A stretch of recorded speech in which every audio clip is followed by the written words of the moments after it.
बाहर से आए हुए अतिथिगण और समस्त ग्रामवासियों को, सरपंच साहब और जितने भी गांव के प्रमुख हैं इन सभी को और समस्त ग्रामवासियों को हृदय के गहराई से जय भीम नमो बुद्धाय। साथियों, हम सभी लोग देखते हैं कि पूरे दुनिया में 3 तरह की मूर्ति हमको देखने को मिलती है। पहला मूर्ति जिससे पैसा कमाया जाता है, समझदार का इशारा काफी है, पूरा डिटेल में बताने की जरूरत भी नहीं है। दूसरा मूर्ति जिसे हम बाजार से खरीद करके लाते हैं और उन्हीं के सामने बैठ करके गिड़गिड़ा करके अपने सफलता की और अपने जीवन की भीख मांगते हैं। और तीसरा मूर्ति इस देश में ऐसा भी है जिससे हम प्रेरणा लेते हैं, जैसे कि बाबा साहेब की मूर्ति। बाबा साहेब की जो मूर्ति है वो ज्ञान के बदौलत जगह जगह स्थापित किया जाता है और उनके संघर्षों और बलिदान के बदौलत उनकी मूर्ति को जगह जगह लगाते हैं।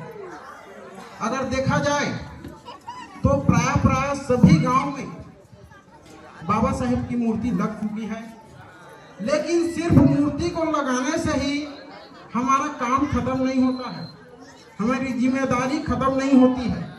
उससे बड़ी जिम्मेदारी है कि हमको बाबा साहेब की मूर्ति की रक्षा करना, और किसी एक व्यक्ति की बस की बात नहीं है। इसके लिए पूरे गांव को मिल करके बाबा साहेब के विचारों को, उनके मूर्ति को सुरक्षित रखने की जवाबदारी हम सभी लोगों को है।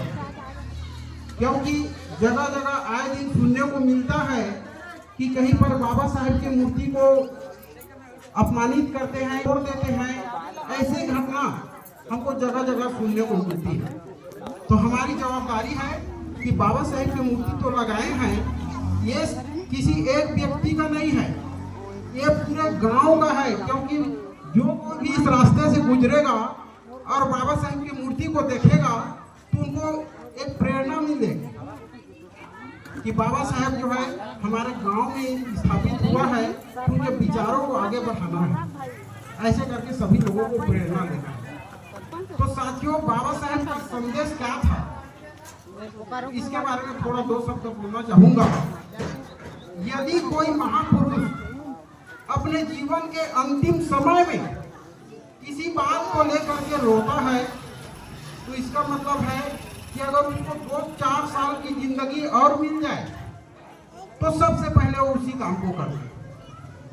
कभी कभी माँ बाप गुजरने के समय आता है तो बोलते हैं, बेटा मैंने बहुत प्रयास किया लेकिन ये काम नहीं कर पाया, तो अब मेरे जाने के बाद तुम जो है इस काम को पूरा करना, ऐसे करके बोल रहे हैं। तो इसी तरह 14 मार्च 1956 को रामलीला मैदान आगरा में बाबा साहेब भीमराव अम्बेडकर जी रोते हुए कहते हैं कि मैं बीमार रहने लगा हूं, इस विशाल स्तंभ में बंबू सा अकेला खड़ा हुआ हूं। मैंने अपने जीवन में कोई एक भी ऐसा व्यक्ति तैयार नहीं कर पाया, मुझे एक भी ऐसा कोई व्यक्ति दिखाई नहीं दे रहा है जो मुझसे आकर के कहे कि बाबा साहेब आपके विचारों को मैं आगे तक लेकर जाऊंगा। ऐसा उस समय बाबा साहेब भीमराव अम्बेडकर जी को एक भी व्यक्ति ऐसे दिखाई नहीं दिया जो बाबा साहब से कहे कि मैं आपके मिशन को आगे बढ़ाऊं। तो बाबा साहब कहते हैं, ठीक है, जो मिशन गौतम बुद्ध जी ने शुरू किया था समतामूलक समाज बनाने के लिए, उस मिशन को संत कबीरदास, संत रविदास और महात्मा ज्योतिराव फूले जी के उस मिशन को जहां तक मैं बढ़ा करके लाया, जितना मुश्किल और संघर्षों और बलिदानों के बदौलत आज यहाँ तक बढ़ा कर ले आया हूँ। तो ठीक है, इसे आप आगे नहीं बढ़ा सकता तो कोई बात नहीं, लेकिन किसी भी हालत में इसे पीछे मत जाने देना। ऐसे करके बाबा साहब जी ने हम सभी लोगों को संदेश दिया था और अपने अपने प्रति सभी लोगों को जागरूक करने के लिए वहां पर बहुत ही बड़ा विशाल कार्यक्रम किए थे। उसके गुजर जाने के बाद, अब देखा जाए बाबा साहेब के चले जाने के बाद, ना तो हम लोग सभी लोग मिल करके बाबा साहेब के मिशन को आगे बढ़ा पाए और ना ही उनको पीछे जाने से रोक पाए। इसका बहुत बड़ा कारण है कि हम सभी लोग बाबा साहेब के पुजारी बनकर बैठे हुए हैं। अगर हम लोग बाबा साहेब को मानने से ज्यादा जानने की कोशिश करें, तब हमको पता चलता है कि बाबा साहेब ने अपने जीवन में कितना संघर्ष किया है, जिसके बदौलत आज हम इस स्थिति में पहुंचे हुए हैं। जिस बाबा साहेब को स्कूल के बाहर बैठाया जाता था, स्कूल में घुसने का अधिकार नहीं था, ऐसे बाबा साहेब जी ने सिंबल ऑफ नॉलेज बन करके दिखाए। जिस बाबा साहेब को एडमिशन होने के लिए, स्कूल में भर्ती होने के लिए 5 शर्तों को मानना पड़ा, जिसमें उनको मतलब मटका का पानी नहीं पीना है, कोई भी बिछौना, अपने स्कूल का कोई भी बिछौना नहीं उसमें बिछना है, ठीक ना। ऐसे करके 5 शर्त था। लंगोट पहन के आएगा, दूसरा का बेटा जो है दूसरे बिरादरी का, वो बढ़िया पैंट शर्ट कुछ सब पहनता था, लेकिन बाबा साहब उस समय लंगोट पहन करके जाते थे। तो ऐसे 5 शर्तों के आधार पर उनको स्कूल में भर्ती लिया था। ऐसे बाबा साहेब ने 6 वर्ष से लेकर के 14 वर्ष के बच्चों को फ्री शिक्षा का अधिकार देकर गया साथियों। जिस बाबा साहेब को कुएं के पानी पीने से उनको पिटान खानी पड़ी, मतलब लड़ाई झगड़ा होना पड़ा, उनका पिटाई हो गया, ऐसे बाबा साहेब के विचारों से आज अगर हम देखें तो हीराकुंड और भाखड़ा बांध जैसे विशाल काया डैम का निर्माण हो गया साथियों। जिस बाबा साहेब के बच्चे बीमारी से ग्रसित थे और बाबा साहब के पास पैसा नहीं था, बिना इलाज के, दवा के अभाव में उनके बच्चे की मृत्यु हो गई। ऐसे बाबा साहेब के विचारों से आज भारत देश का जो भारतीय रिजर्व बैंक है, जिसमें पूरे देश का पैसा रखा है, ऐसे बैंक का निर्माण हो गया उनके विचार से।